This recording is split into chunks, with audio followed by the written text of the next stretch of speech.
Et 150 par an dans l'agriculture, c'est pas grave. C'est comme ça, apparemment ils aiment bien se suicider, c'est pas grave.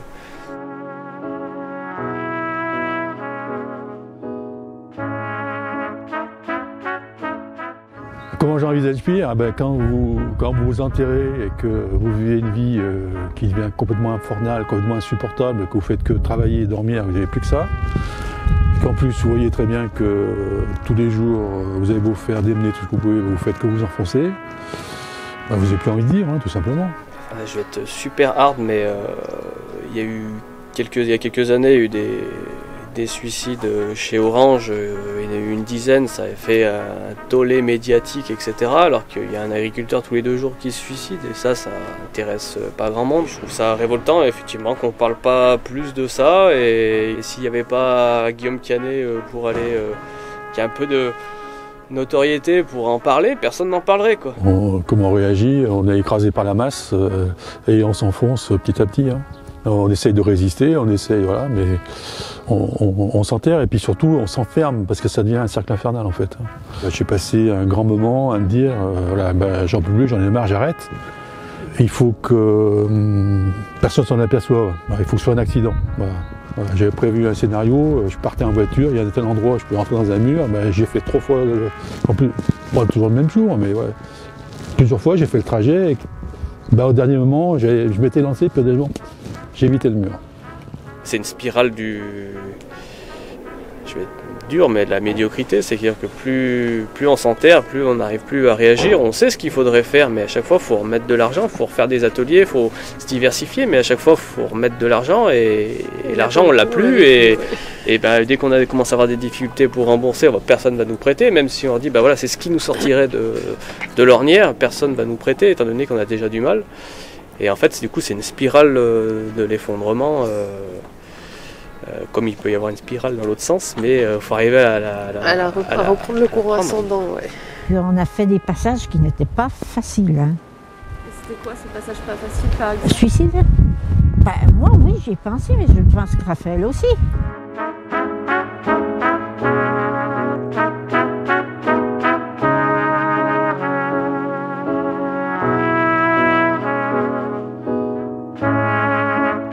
Notre souci toujours, c'est quand on rencontre quelqu'un de savoir s'il n'est pas bien, quel est un peu le type de souci et effectivement comment mesurer si on est en risque suicidaire, quoi. On nous a toujours dit qu'il était important d'évoquer le geste avec eux et de leur dire mais comment tu t'y prendrais si tu veux te suicider, tu vas faire quoi? Est-ce que vous, quand vous étiez vraiment au fond du gouffre, ça vous est déjà traversé l'esprit? Bien sûr. Bien sûr, à plusieurs reprises, et manquer, voilà, de passer à...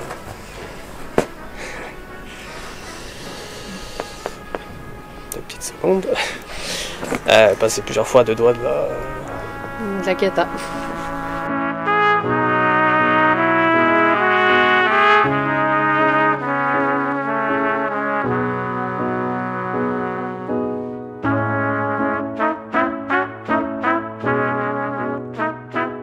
Je peux vous raconter une histoire que j'ai vécue justement avec un jeune chevrier qui s'installait dans des conditions particulièrement difficiles. Il louait des bâtiments qui n'étaient pas formidables, il avait une petite exploitation, une maison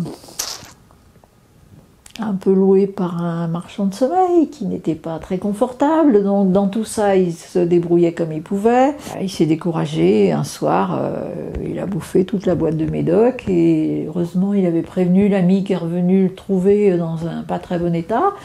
Et donc, il est parti aux urgences. Et c'est là où faut être modeste, faut accepter. Moi, je disais, mais peut-être que faudrait envisager de se séparer du troupeau maintenant, parce que ça coûte cher, même si l'effectif est moins important, tu vas aller de plus en plus au travail et de moins en moins sur la ferme.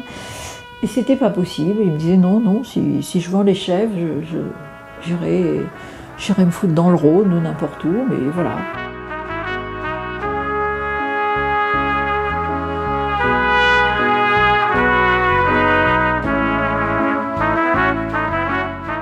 Je me suis réveillé à 1h du matin Et 4h du matin, pour moi, c'était hors de question que j'aille au boulot le lendemain matin. Voilà. Et comme je prenais des médicaments et que j'avais lu sur la notice que ces médicaments, il fallait surtout pas les prendre en cas d'apnée du sommeil, parce qu'il y avait des gros risques. Et comme moi j'avais des très très gros problèmes de l'apnée du sommeil, que j'étais appareillé, etc., et ben j'ai pas réfléchi. Hein. J'avais pris mon stock pour un mois, ça se trouvait comme ça, c'est de hasard, j'ai pas fait exprès. Hein. Voilà, mais 1h du matin, d'un seul coup l'idée m'est venue, j'ai dit bah tiens, je vais faire ça, je suis tranquille. Et là, j'étais très détendu, voilà, j'avais trouvé la solution au problème. Donc j'ai pris tous les cachets, j'ai tout avalé, j'ai tout mis, voilà, j'ai rangé le bazar dans la poubelle, je suis allé me coucher, j'ai pas pris l'appareil, je me suis endormi tranquille, et je me dis, c'est fini. Voilà. Donc il y a des gens qui m'ont trouvé le lendemain après-midi, donc je me suis retrouvé à l'hosto, je me réveillé 2 jours après, etc.